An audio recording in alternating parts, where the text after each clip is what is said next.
Hi guys, welcome back. We're on to part 10 of The Call of the Wild by Jack London. Let's begin. Old longings, nomadic leap, chafing at custom's chain, again from its bramble sleep wakens the Farron strain. Jack London loves to start things with poems, and this is one of the poems he used. So, old longings, nomadic leap. Nomads are people who travel all the time. So, it's something that makes people travel is their old longings. Chafing at customs chain. So, chafing means that you're pushing against, rubbing against, and customs are things that everybody does. And you know what a chain is. Again, from its bramble sleep, meaning that it's waking up from something that it hadn't thought about in a while. Wakens the Farron strain. The Farron strain is something that is hidden deep.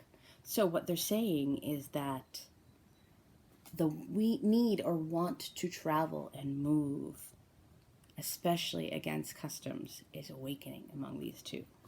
All right. When John Thornton froze his feet in the previous December, his partners had made him comfortable and left him to get well, going on themselves up the river to get out of a raft of saw logs for Dawson. He was still limping slightly at the time he rescued Buck, but with the continued warm weather, even the slight limp left him. And here, lying by the riverbank, through the long spring days, watching the running water, listening lazily to the songs of birds and the hum of nature, Buck slowly won back his strength. A rest comes very well after one has traveled 3,000 miles, and it must be confessed that Buck waxed lazy as his wounds healed, his muscles swelled out, and the flesh came back to cover his bones. For that matter, they were all still loafing. Buck, John Thornton, and Skeet and Nig, waiting for the raft to come that was to carry them down to Dawson. Skeet was a little Irish settler, who earlier made friends with Buck, who, in a dying condition, was unable to resent her first advances. She had the doctor trait, which some dogs possess, and as a mother cat washes her kittens, so she washed and cleansed Buck's wounds. Regularly, each morning, after he had finished his breakfast, she performed her self-appointed task, till he came to look for her ministrations as much as he did for Thornton's. Nig, equally friendly, though less demonstrative, was a huge black dog, half bloodhound and half deerhound, with eyes that laughed and a boundless good nature. So Buck made two friends with some dogs that were staying with John Thornton. To Buck's surprise, these dogs manifested no jealousy toward him. They seemed to share the kindness and largeness of John Thornton. As Buck grew stronger, they enticed him into all sorts of ridiculous games, in which Thornton himself could not forbear to join, and in this fashion Buck romped through his convalescence and into a new existence. Love, genuine, passionate love, was his for the first time. This he had never experienced at Judge Miller's down in the sun-kissed Santa Clara Valley. With the judge's sons, hunting and tramping. It had been a working partnership, with the judge's grandsons a sort of pompous guardianship, and with the judge himself a stately and dignified friendship. But love that was feverish and burning, that was adoration, that was madness, it had taken John Thornton to arouse. This man had saved his life, which was something, but further, he was the ideal master. Other men saw to the welfare of their dogs from a sense of duty and business expectancy. He saw to the welfare of his as if they were his own children, because he could not help it. And he saw further. He never forgot a kindly greeting or a cheering word, and to sit down for a long talk with them. Gas, he called it, was as much his delight as theirs. A way of taking Buck's head roughly between his hands and resting his own head upon Buck's, of shaking him back and forth, the while calling him ill names that to Buck were love names. Buck knew no greater joy than the rough embrace and sound of murmured oaths, and at each jerk back and forth it seemed that his heart would be shaken out and his body so great was its ecstasy. That means he was really, really happy about it. And when released, he sprang to his feet, his mouth laughing, his eyes eloquent, his throat vibrant with unuttered sound, and in that fashion remained without movement. John Thornton would exclaim, "God, you can all but speak!" Buck had a trick of love expression that was akin to hurt. He would often seize Thornton's hand in his mouth and close so fiercely that the flesh bore the impression of his teeth for some time afterward. As Buck understood the oaths to be love words, so the man understood this feigned bite for a caress. For the most part, however, Buck's love was expressed in adoration. Though he went wild with happiness when Thornton touched him or spoke to him, he did not seek these tokens. Unlike Skeet, who was wont to shove her nose under Thornton's hand and nudge till petted or Nig, who would stalk up and rest his great head on Thornton's knee, Buck was content to adore at a distance.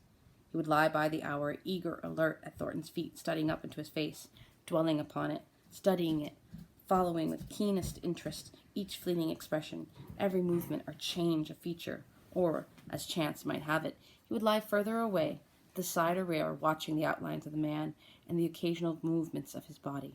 And often, such was the communion in which they lived, the strength of Buck's gaze would draw Thornton's head around, and he would return the gaze without speech, his heart shining out of his eyes as Buck's heart shone out. For a long time after his rescue, Buck did not like Thornton to get out of his sight. From the moment he left the tent to when he entered it again, Buck would follow at his heels. His transient masters, since he had come into the Northland, had bred in him a fear that no master could be permanent. He was afraid that Thornton would pass out of his life as Perrault and Francois and the Scotch half-breed had passed out. Even in the night, in his dreams, he was haunted by this fear. So at times he would shake off sleep and creep through the chill to the flap of the tent, where he would stand and listen to the sound of his master's breathing. But in spite of his great love, he bore John Thornton, which seemed to bespeak the soft civilizing influence, the strain of the primitives, which the Northland had aroused in him, remained alive and active. Faithfulness and devotion, things born of fire and roof, were his, yet he retained his wildness and willingness. He was a thing of the wild, come in from the wild to sit by John Thornton's fire, rather than the dog of the South soft land stamped with the marks of generations of civilization. Because of his great love, he could not steal from this man, but from any other man in any other camp he did not hesitate an instant, while the cunning with which he stole enabled him to escape detection. His face and body were scored by the teeth of many dogs, and he fought as fiercely as ever and more shrewdly. Skeet and Nig were too good-natured for quarreling. Besides, they belonged to John Thornton. But the strange dog, no matter what the breed or valor, swiftly acknowledged Buck's supremacy or found himself struggling for life with a terrible antagonist. And Buck was merciless.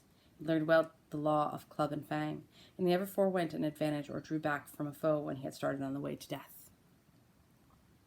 He had learned from Spitz and from the chief fighting dogs of the police and mail, and knew there was no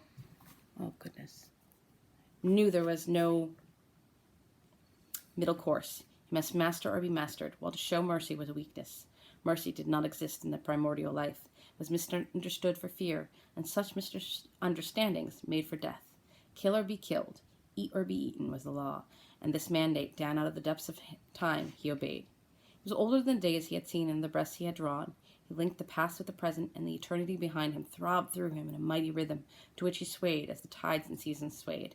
He sat by John Thornton's fire, a broad-breasted dog, white-fanged and long-furred, but behind him were the shades of all dogs, half-wolves and wild werewolves, urgent and prompting, tasting the savor of the meat he ate, thirsting for the water he drank, scenting the wind with him, listening with him, and telling him the sounds made by the wild life in the forest, dictating his moods, directing his actions, lying down to sleep with him when he lay down, and dreaming with him and beyond him, and becoming themselves the stuff of his dreams.